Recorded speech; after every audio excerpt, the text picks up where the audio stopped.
नमस्कार साथियों, कैसे हैं आप सभी। मैं शोभित आप सभी का स्वागत करता हूं आपके अपने यूट्यूब चैनल एग्जाम पर। आज हम फीफा के बारे में बात करेंगे और जानेंगे कि किस प्रकार से हम फीफा क्यों नहीं खेल पाते, क्यों डिस्क्वालीफाई हो जाते हैं, क्यों आज तक हम क्वालिफाई नहीं कर पाए। तो आज इसी के बारे में आज मैं आपको इस टॉपिक के बारे में बताऊंगा और बहुत इंपॉर्टेंट टॉपिक है। और कहीं ना कहीं मैं आज आपको पाकिस्तान के बारे में बताऊंगा कि पाकिस्तान का क्या एंगल है कतर के अंदर और किस प्रकार से पाकिस्तान आज इसमें इन्वॉल्व रहेगा इस लेक्चर में। तो मैं आपको सारी बातें बताऊंगा, ब्रीफली डिटेल से चर्चा करूंगा। पहले आपको मैं सजेशन करूंगा, प्लीज़ चैनल को सब्सक्राइब कर लीजिए। जितनी भी नोटिफिकेशन है आपको तुरंत मिलते रहे, तो बेल आइकन को भी जरूर दबा लीजिए। अब मैं आपको बता रहा हूँ कि ये मैच कब कब होंगे। ये आप देख सकते हैं, ग्रुप स्टेज के 20 से 2 दिसंबर तक चलेंगे। राउंड ऑफ 16 में आप जाएंगे 3 से 6 दिसंबर तक। क्वार्टर फाइनल आपका होगा 9 से 10 दिसंबर। सेमीफाइनल होगा 13 से 14 दिसंबर। और तीसरे स्थान के लिए 14 से 17 दिसंबर को होगा। फाइनल होगा 18 दिसंबर को। 18 दिसंबर को आपको फाइनल रिजल्ट मिल जाएगा फीफा का। इस बार जो आयोजन हो रहा है इसका कतर के अंदर हो रहा है। इससे पहले हुआ था, वो फ्रांस ने जीता था मैच इसका। और इसका जो फाउंडेशन होता है मैं आपको बता देता हूँ, 1930 में इसका फाउंडेशन होता है। 1930 में पहला मैच खेला जाता है। फिर क्या होता है, 4 साल के बाद इसका आयोजन होता है। 5 बार ब्राज़ील जीत चुका है, जो साउथ अमेरिका का देश है। और दूसरी बात, जो लेटेस्ट जीता है वो फ्रांस के द्वारा जीता गया है। तो ये सब बातें हैं, मैं मोटी मोटी बता रहा हूँ। लेकिन आज मैं आपको सबसे मेन इंपॉर्टेंट बातें बताऊंगा कि क्यों भारत आज तक क्वालिफाई नहीं कर पाया फीफा को। सबसे बड़ी बात यही बताऊंगा मैं आपको। वर्ल्ड कप क्या होगा, कब किस किस फॉर्मेट में होगा, ये सब बातें इसमें लिखी हुई हैं, आप इसको देख सकते हैं। इसका जो मस्कट है, जो इसका शुभांकर है, वो इसे आप देख सकते हैं, लीब लीब नाम से इसका शुभांकर है। अब इसमें जो मैंने बातें बताई हैं, 5 बार इसमें जीत चुका है ब्राज़ील। फिर इटली जीता है 4 बार। जर्मनी जीता है 4 बार। उरुग्वे जीता है 2 बार। ये सब इसमें देश हैं जो अब तक का जो फीफा है वो जीत चुके हैं फुटबॉल का वर्ल्ड कप। अब मैं आपको एक रीज़न बता रहा हूँ कि जब हम 1950 में फीफा को क्वालिफाई कर गए थे।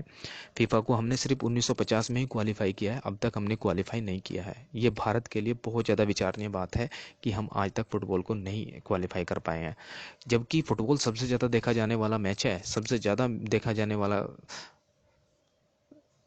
खेल है। इस बार भी हम इसे क्वालिफाई नहीं कर पाए। तो क्या रीज़न है, किस आधार पर नहीं कर क्वालिफाई नहीं कर पाए। सबसे मेन इंपॉर्टेंट मैं आपको बात बताऊंगा। पहले मैं 1950 की आपको बात बता देता हूँ। ये जहाँ पे मैंने कर्सर घुमाया ना, ये आप इसका देख सकते हैं हमारी स्थिति 1950 के अंदर क्या थी। 1950 में हम अपने देश में इसको खेलने के लिए क्लीट की ज़रूरत होती है। क्लीट आपको दिखा देता हूँ, ये होता है क्लीट। क्लीट इसको बोलते हैं। ये शूज़ होते हैं, इनको क्लीट बोला जाता है। तो हमारे देश के खिलाड़ियों पर इनके क्लीट नहीं थी खेलने के लिए। पहली बात तो हम उस टाइम पे हम जो भी खेल खेलते थे, जी तो पैरों से चप्पल या जूते उतार कर ही खेला करते थे। अपने आप आज आपने रेसलिंग में आप जो मॉडर्न इंडिया है उसमें भी आप देखते होंगे, जब हमारा जो रेसलर होता है वो जब भी कभी रिंग पर चढ़ता है तो हम उसको हाथों से ऐसे करके हाथ जोड़कर तब उस पर चढ़ते हैं, तब जाके हम खेल को प्रारंभ करते हैं। इसी प्रकार हम पहले भी ऐसा ही किया करते थे, हम शूज उतार कर तब खेल खेला करते थे। तो हम इसको खेलने से हमें जर्मनी ने मना कर दिया था, तो हम हमारी जो टीम थी वहाँ से डिस्क्वालीफाई हो गए, अपने घर आ गई थी। तो 1950 से लेकर अब तक कभी भी हम फीफा को क्वालिफाई नहीं कर पाए हैं। तो ये भारत के लिए बहुत ज़्यादा विचारणीय बात है। मैं इसको आपको एक एंगल के तरीके से और समझाता हूँ। 1984 का हम वर्ल्ड कप जीते थे क्रिकेट के अंदर। क्रिकेट से अंदर जब से हम 1984 का वर्ल्ड कप जीतेंगे तब से क्रिकेट का खुमार हमारे दिलों पर छा गया है। और क्रिकेट क्रिकेट पूरी ऑल इंडिया में रहता है। तो इसी आधार पर अगर हम कभी भी थोड़ा सा प्रमोट करने की ज़रूरत है बस फुटबॉल को, और इसी आधार पर हम फिर बड़ी बड़ी टीमों को टक्कर देंगे। उससे पहले 1984 से पहले हम सबसे ज़्यादा दीवाने हुआ करते थे हॉकी के। हॉकी को सबसे ज़्यादा प्रमोट किया करते हैं। अगर किसी चीज़ को प्रमोट करने के लिए उसके दार्शनिक बढ़ाना है तो उसको प्रमोट भी तो करना पड़ेगा ना, सबसे ज़्यादा उसको सपोर्ट करना पड़ेगा।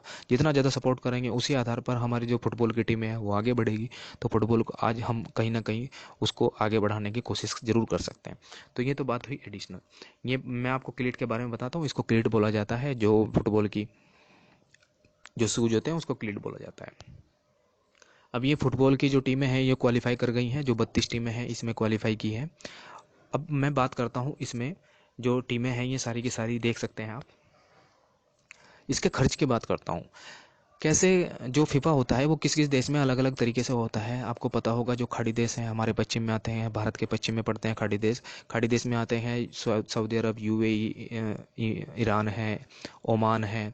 और बहरीन है, ये सब देश खाड़ी देश होते हैं। खाड़ी देश के अंदर सबसे ज़्यादा तेल के भंडार होते हैं।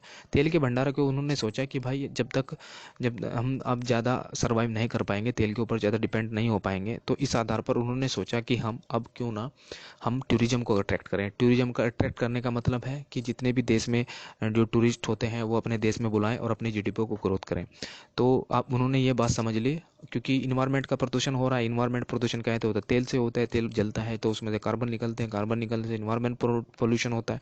तो इस आधार पर उन्होंने सोच लिया कि हम ज़्यादा देर तक, ज़्यादा दिनों तक, ज़्यादा समय तक हम सर्वाइव नहीं कर पाएंगे। इस आधार पर हम तेल की जीडीपी को थोड़ा डाउन करते हैं और टूरिज्म को अट्रैक्ट करते हैं। आप देखते होंगे यूएई के अंदर सबसे ज़्यादा इंफ्रास्ट्रक्चर को प्रमोट किया जाता है। जैसे आप देखते हैं बड़ी बड़ी बिल्डिंगें वहाँ पे देखेंगे, क्योंकि उनको देखने के लिए लोग आते हैं। तो ये सब चीज़ें इसमें हैं, ये सब बातें हैं। और सबसे ज़्यादा भीड़ लगाकर इस बार जो कतर ने अपने देश के अंदर फीफा वर्ल्ड कप करा रहा है, इसी आधार पर करा है। लगभग 220 बिलियन डॉलर का उसने खर्च किया है। एक स्टेडियम को बनाने के लिए उसने कितना खर्च किया है आप देख सकते हैं। तो अपने देश के अंदर सारी चीज़ें बनाई उसने, सारी चीज़ों को दोबारा डेवलप किया। इसकी देश की जो जनसंख्या है वो मात्र 29 लाख है, टोटल 29 लाख है। और अब मैं आपको इसमें एक कंट्रोवर्सी के बारे में बताऊंगा, मोस्ट इंपॉर्टेंट है, आप इसे देख सकते हैं। 10 सालों में जिस स्टेडियम में आज फुटबॉल होगा ना, 20 तारीख से स्टार्ट हो जाएगा, वो 20 नवंबर से स्टार्ट हो जाएगा, उसमें लगभग 6,500 लोगों की जान गई है। और उसमें 6,000 लोगों में ना भारतीय भी शामिल हैं। उनमें लगभग 3,500 लोग तो भारतीय भारतीय मिलेंगे आप उसमें। फिर नेपाली हैं, फिलीपींस के हैं, जो एशिया के लोग आते हैं, पूर्वी एशिया के लोग आते हैं, उनमें सबसे ज़्यादा लोग इसको बनाने में कामयाब है। क्योंकि क्या करते हैं, जो कतर के लोग हैं वे उनको ज़्यादा टाइम पर नहीं पहुंचाते, और जो उनके दलाल होते हैं जो उनको ले जाते हैं देश में से, उनको बड़ी बड़ी नौकरियों का बहाना दे के फिर क्या करते हैं, वहाँ पे उनको कॉन्ट्रैक्ट पे रखते हैं और ना खाना पीने के लिए देते हैं, ना ही सबसे ज़्यादा पूरी अत्याचार करते हैं खाड़ी के देश के लोग। तो सबसे ज़्यादा जो करते हैं वो दलाल करते हैं। तो ये सब बातें इसमें मैंने आपको बताई है। ये खाड़ी देश आप देख सकते हैं। अब मैं इसके पाकिस्तान का एंगल भी बता सकता हूँ थोड़ा सा इसमें। पाकिस्तान का एक अपॉर्चुनिटी आ गई, मैं कहीं ना कहीं पाकिस्तान का जो जिक्र है वो किए बिना नहीं रह सकता। पाकिस्तान ने क्या काम किया, उसकी सिक्योरिटी करने के लिए जो फीफा वर्ल्ड कप हो रहा है, $2 बिलियन लिए हैं भाई। मजे आ गए उसके। तो $2 बिलियन की उसका फॉरेक्स रिजर्व नहीं है, उसने $2 बिलियन वहां से उनसे ले लिए कि हम आपकी सिक्योरिटी पूरा जिम्मा, हम आपकी सिक्योरिटी का पूरा जिम्मा उठाते हैं। क्या उनके पास सिक्योरिटी नहीं है भाई? 29 लाख की तो उनकी आबादी है, वो सिक्योरिटी कैसे कर लेंगे? आप देखते हैं कि लगभग कितने लोग आने की संभावना है, लगभग 10 लाख। 10 लाख लोग हर एक मैच को देखने के लिए आएंगे, वो तो उनकी सिक्योरिटी के लिए आए जाएंगे। तो 29 लाख तो उनकी आबादी होगी, क्या 10 लाख वो कहाँ से सोल्जर लेके आएंगे?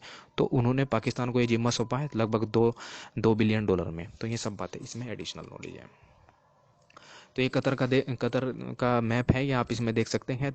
3 तरफ से ये पानी से घिरा हुआ है, और अपनी जीडीपी का सबसे ज़्यादा जो प्रमोशन करता है ये टूरिज्म सेक्टर के ऊपर करता है। भारत की बात बता दी मैंने इसमें, पाकिस्तान का एंगल बता दिया क्या है, और जो इसमें कंट्रोवर्सी है वो इसमें बात बता दी मैंने, सारी बातें इसमें बता दी, क्लियर कर दी।